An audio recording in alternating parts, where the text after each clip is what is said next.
말씀이 육신이 되어 이 땅에 오셨다. 예수님을 가리키지요. 은혜와 진리가 어떻더라? 충만하더라. 예. 그래서 1장에서 예수님이 말씀으로 이 땅에 육신이 되어 오신 것을 확실하게 정리해주고 2장에서는 혼인잔치가 오늘 이렇게 나오지요. 2장 1절에 혼인잔치. 저는 지나가다가 항상 한번 뒤돌아보는 곳이 보면은 결혼식 하는 거예요. 결혼식. 야외에서 신랑 신부가 혼인잔치 하면은, 결혼식 하면은 너무 보기에 좋아요. 물론 우리 성도님들도 과거에 그런 일이 있었잖아요. 아마 인생에서 가장 의미가 깊고 좋은 때라면은 우리 성도님들은 어느 때라고 말할 수가 있습니까? 결혼할 때가 좀 좋겠지요. 결혼식 올릴 때 모든 사람이 축하하고 또 본인들도 기분이 그날은 참 좋지 않아요? 근데 오늘 가나 혼인잔치 갈릴리, 가나라는 곳이 이제 유대 나라에 여러 곳 있기 때문에 갈릴리 나사렛에서 한 8km 정도로 이렇게 지중해 쪽으로 가면 가나가 있는데요. 갈릴리는 북쪽에 있잖아요. 제일 밑에 유대 나라, 그 다음에 사마리아, 그 다음 위에가 갈릴리예요. 근데 갈릴리 가나에서 이제 혼인잔치가 있었다. 대개 혼인잔치는 우리의 마음을 어떻게 만들어요? 좋게 만들어요? 슬프게 만들어요? 결혼식 하면은 괜히 설레잖아요. 우리가 안 한다 할지라도 결혼식은 참 좋은 곳이에요. 근데 우리 예수님은 이 땅에 신랑으로 오셨다는 말씀을 하셨거든요. 혼인잔치에 예수님이 계신다. 굉장히 요한복음 2장에서부터 놀라운 하나님의 역사가 이루어지는데요. 가나 혼인잔치에서 기적을 베푼 것이 예수님이 이 땅에서 처음으로 베푼 것이다. 이 말씀을 하신 것은 분명히 여기에 어떤 의미가 있는 거예요. 그런데 거기 예수님의 어머니도 초대를 받았고 또 예수님과 제자들도 어떻게 했고 또 초청을 받았고, 이 혼인잔치집에 사실 혼인잔치집 주인이 영적으로는 우리 예수님인데 이제 거기에 초청을 가나 혼인잔치집에 받아서 간 거예요. 가가지고서 이제 쭉 시간이 좀 지나가는데 혼인잔치에서 가장 중요한 것은 포도주가 있어야 되거든요.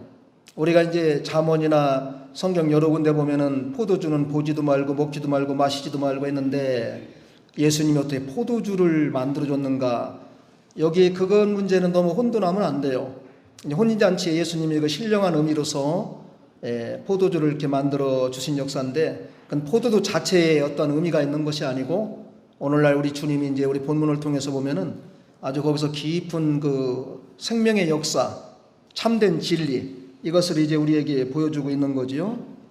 오늘 말씀을 이제 본문에 들어가서 쭉 살펴보려고 그러는데요. 첫째는 예수님께서 무슨 말씀을 하시든지 그대로 순종하라고 했습니다. 4절하고 5절 같이 읽습니다. 예수께서 이르시되 여자여 나와 무슨 상관이 있나이까? 내 때가 아직 이르지 아니하였나이다. 그의 어머니가 하인들에게 이르되 너희에게 무슨 말씀을 하시든지 그대로 하라 하니라. 아멘. 이제 3절에는 포도주가 떨어진지라 그랬어요.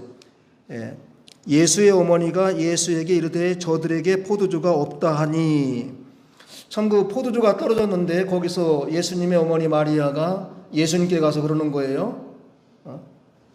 포도주가 떨어졌는데 어떻게 하면 좋으냐. 물론 그 당시는 이제 주님을 아들로 생각하면서 했는데도 여기서 어머니 마리아가 잔치집에 포도주가 없는데 예수님께 가서 얘기했다는 것은 예수님에 대해서 마리아가 뭔가를 알고 있는 것 같지요. 아무 의미도 없이 그냥 저하고 또 내 아는 사람들이 잔치집에 갔는데 잔치집에 이게 떨어졌어 이렇게 할 리가 없잖아요. 예수님의 어머니는 예수님이 자랄 때부터 12살 때부터 이제 예루살렘 성전에 가서 예배를 드리고 할 때 거기서 막 제사장들하고 말을 하는 거예요.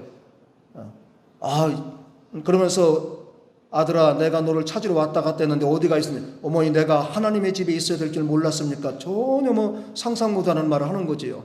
그러면서 대제사장들하고 막 대화도 나누고 12살 먹은 작은 소년이에요. 마리아는 이제 처음에 잉태할 때부터 마리아야 두려워하지 말라, 내게 잉태된 자는 하나님의 아들 예수라 말하고 성령으로 잉태되었다 그랬죠. 그러니까 마리아가 주의 계집종이오니 하나님의 말씀대로 될지어다. 하나님의 말씀이면은 저와 같은 계집종을 통해서 하나님의 역사가 이루어질 걸 믿습니다. 마리아도 대단한 믿음이었어요. 그러니까 이제 처음에 클 때부터 예수님을 눈여겨봤겠지요. 그러니까 마리아가 딱 혼인잔치에서 포도주가 떨어지면은 그 잔치는 잘 될까요? 안 될까요? 잘 안 되는 거예요. 예. 그 당시에는 이제 주로 포도주를 많은 그 음료로 많이 사용하는데, 그 얼마 전에 거기 예루살렘 유다 가보니까는 포도가 재배가 잘 돼요. 그래서 포도주들을 주로 이렇게 음료수처럼 먹고 그러는데, 그 유럽에서도 포도주 같은 건 그냥 음료수로 식사할 때 꼭 나오는 거예요. 그래서 자연스럽게 먹어요. 우리는 이제 성경에서 잠언에 포도주는 보지도 말아라, 취하지도 말아라 이렇게 해갖고서 이제 우리가 의미를 좀 갖고 있는데, 뭐 여러 가지로 좀 다방면으로 생각하는 것이 좋아요. 한 군데만 보는 것이 아니고. 그래서 예수님이 어머니가 지금 포도주가 떨어졌다 그러니까는 하는 말이 여자여 나와 무슨 상관 있나이까. 예수님이 어머니한테 여자여 하니까 좀 이상하지요. 근데 여기 여자라는 단어는 해석하게 달라 좀 달라요. 여자라는 날 그렇게 어머니한테 뭐 무시하는 그런 단어가 아니고, 그 당시에 이제 보통 이렇게 존칭어로도 쓰는 건데, 이제 그런 면도 있지만은 우리 예수님은 이 땅에 누구로 오신 거지요? 하나님이 무엇으로? 사람으로 오셨기 때문에, 하나님이 사람으로 오신 것은 신성이고 사람 자체는 인성인 거예요. 예수님은 신성과 인성이 있는 거지요. 근데 신성 앞에서는 마리아도 다 누구예요? 여자예요. 여자. 마리아도 여자고 어머니도 여자고 전부 여자예요. 예수님의 어떤 신적 권위에서 여자여 할 수가 있는 거고, 그 다음에 그 여자라는 단어가 굳이 무시하는 단어가 아니에요. 그 당시에 이렇게 여자라고 할 수 있는 그러한 그 의미가 있기 때문에, 감히 어머니한테 여자여 했다고 그래서 우리들도 집에 가서 어머니가 뭐라고 하는데 여자여 이렇게 하면 안 됩니다. 이러면 안 되는 거예요. 예. 또 너무 믿음 좋은 분들은 성경에 있는 대로 다 한다고. 예. 성경에 있는 대로 다 한다고 해서 뜻을 알고 해야 되거든요. 그리고 나서 이제 그 어머니가 거기서 끝난 게 아니고 하인들이 쭉 있는데, 너희들 예수가 시킨 대로 다 해라. 끝까지 시킨 대로 무조건 해라. 그렇게 말한 거예요. 그 의미가 있지요. 뭔가 이제 뒤에 우리 주님이 하실 것을 뭔가는 우리 마리아가 알고서는 나간 거야. 이게 두 번째 가서 한번 볼까요? 항아리 아구까지 물을 예수님이 다 채우라고 했습니다. 7절, 그 6절, 7절 같이 읽습니다. 거기에 유대인의 정결 예식일 따라 두세 통 드는 돌 항아리 6이 놓였는지라. 예수께서 그들에게 이르시되 항아리에 물을 채우라 하신즉 아기까지 채우니. 아멘. 조금 전에 예수님의 어머니가 하인들한테 뭐라고 그랬지요? 어떡하라? 시키는 대로 전부 어떡하라고? 순종하라고. 무엇을 시키든지, 5절에 너희에게 무슨 말씀을 하시든지 그대로 하라. 이 말이 참 중요해요. 예수님이 무슨 말씀을 하시든지 그대로 어떻게 해라? 순종하라. 무슨 말씀을 하시든지. 우리가 오늘날 하나님의 말씀을 순종할 때 무슨 말씀을 하든지 순종하는 자가 돼야 돼요. 이 말씀은 순종하고, 이건 순종하기 좀 어렵고, 이 말씀은 오늘 하고, 이 말씀은 나중에 기회가 되면 하고, 이렇게 하는 게 아니지요. 우리 주님이 지금 무슨 말씀을 하시든지 그대로 다 순종해라 하신 말씀이 뭐예요? 돌 항아리. 유대 나라는 이렇게 이제 뭐 신발도 안 신고 양말도 안 신고 그러기 때문에, 이게 초청받아서 오다 보면은 대문에 들어와서 돌 항아리가 이렇게 있어요. 6개가 있는데, 거기에 물을 떠갖고서 이제 하인들이 초청해서 오는 사람들에게 손 씻고 발 씻을 물을 주는 그게 있었는 거예요. 근데 거기에 주님이 다른 항아리도 아니고 거기에다가 물을 아기까지 다 채우라는 거야. 주님이. 어때 뭐 처음 만난 하인들이, 알지 못하는 예수님이 그 돌 항아리에 그 돌 항아리에 물 아기까지 다 채워. 아기까지라는 건 이제 넘칠 때까지 다 채우라는 거예요. 그 순종할 만한 그 이해와 상식이 돼야 안 돼요. 우리 같으면은 누가 와서 딱 여기다 물 채우라고 그러면은 쉽게 이렇게 채워져요, 안 채워져요? 아마 순종하기가 좀 그럴 거예요. 그게 왜 그럴까 이런 생각 들 건데, 방금 전에 누가 순종하라고 그랬지요? 마리아 어머니가. 하인들이 그 말을 듣고 이제 의미를 안 닳고 뭔가 되나 보다 하고서는 그대로 채웠어요. 지금 한쪽에서는 포도주가 없어갖고 막 잔치가 지금 중단되고 있다고. 근데 이쪽에서는 지금 물을 갖다 붓고 있다고. 물하고 포도주하고 상관이 있어요, 없어요? 전혀 없어요. 없는데도 하나님의 일은 여기서부터 우리가 좀 조금씩 생각을 해야 돼요. 아니, 포도주가 떨어졌는데 이쪽에서 뭘 갖다 부으라고 그러는 거예요. 물도 갖다가 그 깨끗한 물이겠습니까? 제주도 삼다수 그런 거 아니잖아요. 그냥 물 갖다 붓는 거예요. 그냥 손 씻는 거니까. 그렇죠? 그걸 갖다 막 채우라는 거예요. 이상하다. 여기서는 포도주가 떨어졌는데 분명히 예수님의 어머니가 예수님한테 뭐가 떨어졌다고 했습니까? 포도주가 떨어졌다고 했거든요. 근데 예수님은 갖다 뭘 채우라는 거예요? 물을 채우라는 거예요. 우리가 여기서부터가 지금 상식과 이성에서는 멀어지는 거예요. 점점. 이상하다. 포도주가 없으면 포도주를 파는 데 가서 사오라든지, 남의 집에 포도주가 자음에 잔치하려고 했는데 빌려오라든지 이해해야 되잖아요. 근데 포도주는 떨어졌는데 우리 예수님은 뭘 갖다 부으라고 그랬어요? 물을 갖다 부으라고 그런 거예요. 물을. 예수님이 하시는 놀라운 기적은 우리의 이성과 상식과 경험과 환경을 초월하는 거예요. 우리가 항상 성경을 읽고 하나님의 말씀을 순종할 때 왜 이런 이적과 기적이 멈추는가 하면은 자기의 이성과 경험과 생각이 계속 거기를 앞장서고 있는 거예요. 이렇게 해서 될까? 여기 마른 땅에 물이 나올까? 여기 파서 무슨 전부 그렇게 하니까는 그런 면에서 딱 중단되는 거예요. 근데 이 하인들은 순종했어요, 안 했어요? 순종했다고 그랬잖아요. 아기까지. 7절에 물을 채우라 하신즉 아기까지 어떻게 했더라? 채우니. 그래서 채웠다. 순종. 이 아기까지 채우라 했을 때 아기까지 채운 것은 완전한 순종이에요? 부분적인 순종이에요? 완전한 순종이에요.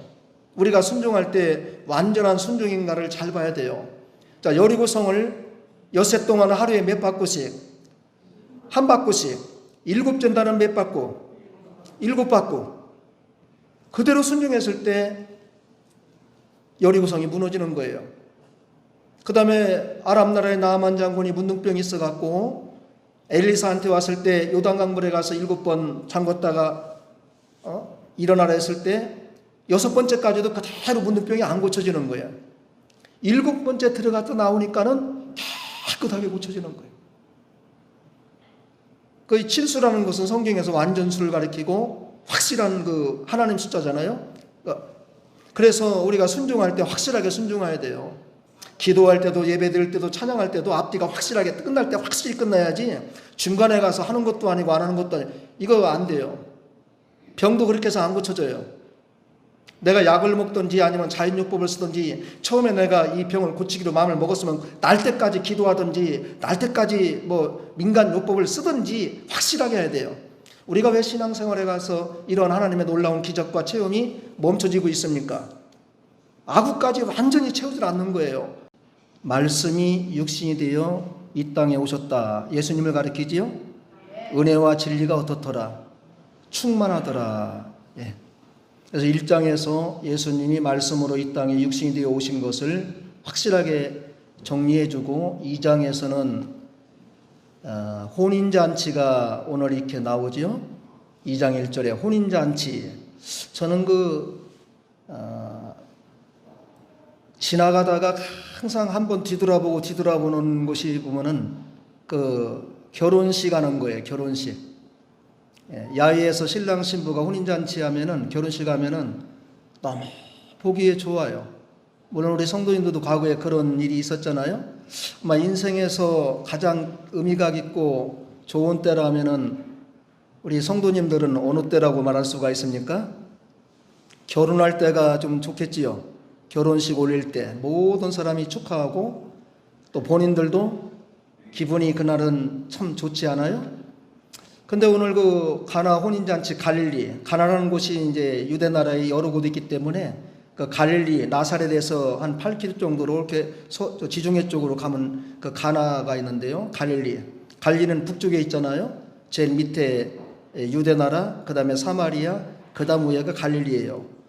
근데 그 갈릴리 가나에서 이제 혼인잔치가 있었다. 대개 혼인잔치는 우리의 마음을 어떻게 만들어요? 좋게 만들어요? 슬프게 만들어요? 결혼식 하면은 괜히 설레잖아요. 우리가 안 한다 할지라도 결혼식은 참 좋은 곳이에요. 근데 우리 예수님은 이 땅에 신랑으로 오셨다는 말씀을 기도하셨거든요. 혼인잔치에 예수님이 계신다. 굉장히 그 요한복음 2장에서부터 놀라운 그 하나님의 역사가 이루어지는데요. 가나 혼인잔치에서 기적을 베푼 것이 예수님이 이 땅에서 처음으로 베푼 것이다. 이 말씀을 하신 것은 분명히 여기에 어떤 의미가 있는 거예요. 그런데 거기 예수님의 어머니도 초대를 받았고 또 예수님과 제자들도 어떻게 했고 또 초청을 받았고 이 혼인잔치집에 사실 혼인잔치집 주인이 영적으로는 우리 예수님인데 이제 거기에 초청을 가나 혼인잔치집에 받아서 간 거예요. 가가지고서 이제 쭉 시간이 좀 지나가는데 혼인잔치에서 가장 중요한 것은 그 포도주가 있어야 되거든요. 우리가 이제 잠언이나 성경 여러 군데 보면은 포도주는 보지도 말고 먹지도 말고 마시지도 말고 했는데 예수님이 어떻게 포도주를 만들어줬는가? 여기 그건 문제는 너무 혼돈하면 안 돼요.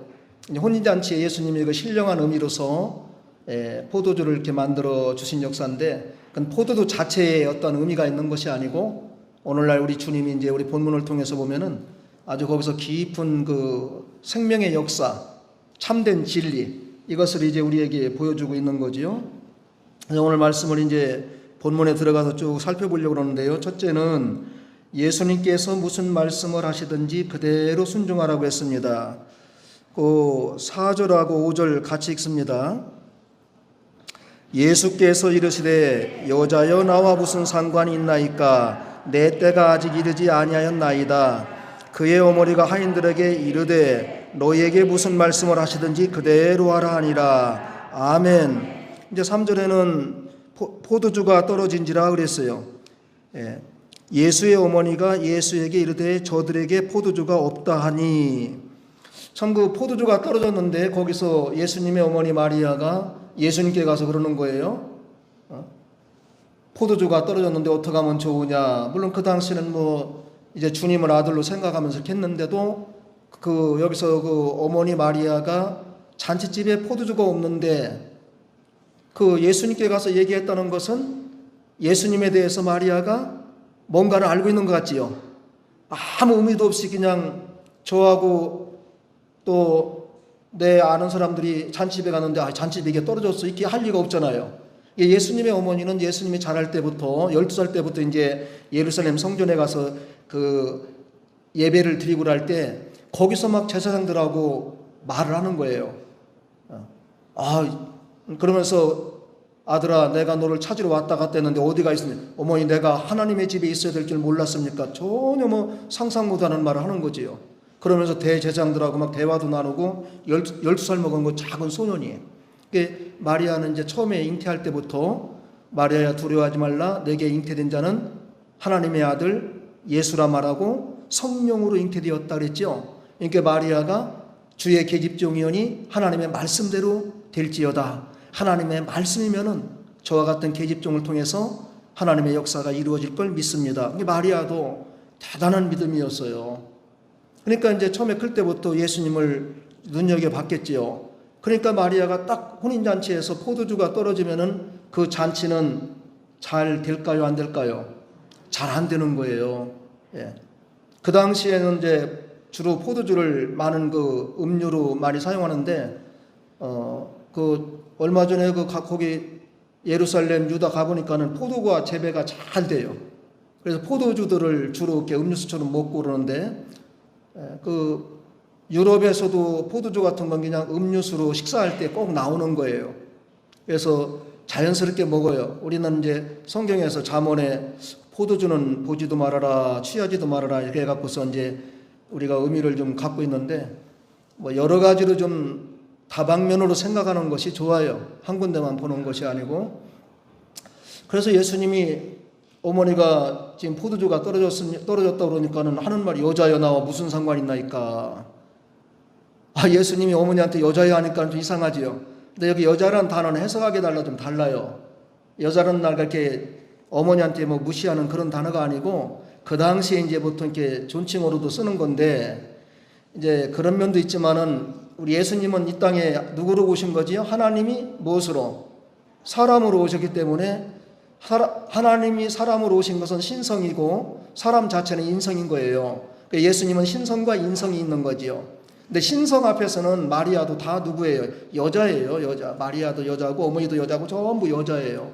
예수님의 어떤 신적 권위에서 여자여 할 수가 있는 거고, 그 다음에 그 여자라는 단어가 굳이 무시하는 단어가 아니에요.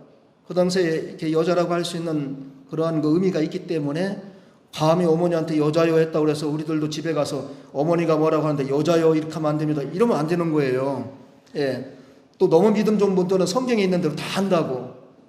예. 성경에 있는 대로 다 한다고 해서 뜻을 알고 해야 되거든요.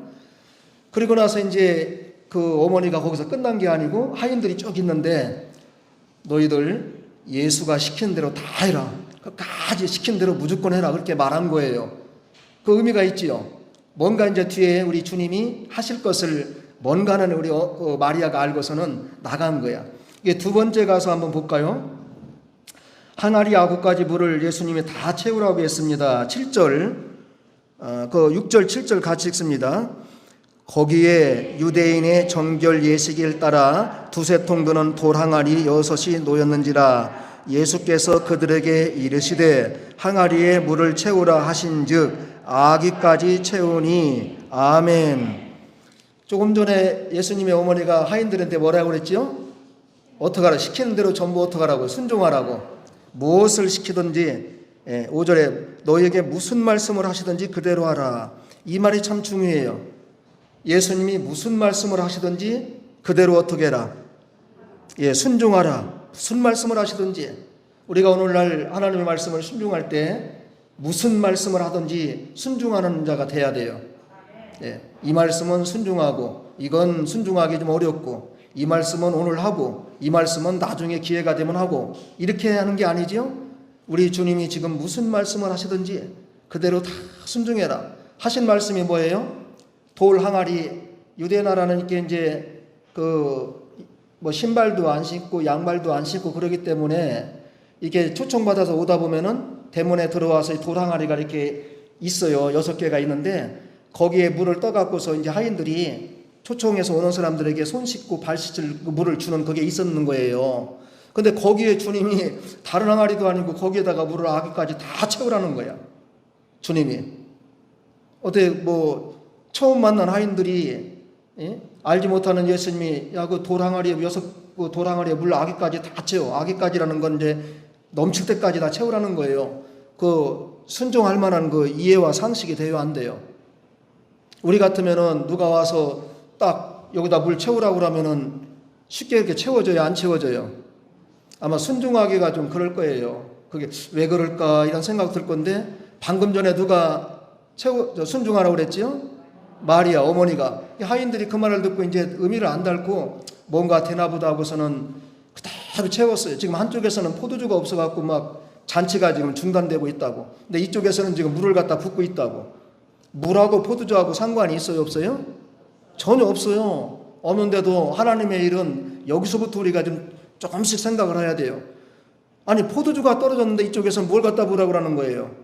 물도 갖다가 그 깨끗한 물이겠습니까? 뭐 제주도 뭐 삼다수 그런 거 아니잖아요. 그냥 물 갖다 붓는 거예요. 그냥 손 씻는 거니까. 그렇죠? 그걸 갖다 막 채우라는 거예요. 이상하다. 여기서는 포도주가 떨어졌는데 분명히 예수님의 어머니가 예수님한테 뭐가 떨어졌다고 했습니까? 포도주가 떨어졌다고 했거든요. 근데 예수님은 갖다 뭘 채우라는 거예요? 물을 채우라는 거예요. 우리가 여기서부터가 지금 상식과 이성에서는 멀어지는 거예요. 점점. 이상하다. 포도주가 없으면 포도주를 파는 데 가서 사오라든지 남의 집에 포도주가 자음에 잔치하려고 했는데 빌려오라든지 이해해야 되잖아요. 근데 포도주는 떨어졌는데 우리 예수님은 뭘 갖다 부으라고 그랬어요? 물을 갖다 부으라고 그런 거예요. 예수님이 하시는 놀라운 기적은 우리의 이성과 상식과 경험과 환경을 초월하는 거예요. 우리가 항상 성경을 읽고 하나님의 말씀을 순종할 때 왜 이런 이적과 기적이 멈추는가 하면은 자기의 이성과 경험과 생각이 계속 거기를 앞장서고 있는 거예요. 이렇게 해서 될까? 여기 마른 땅에 물이 나올까?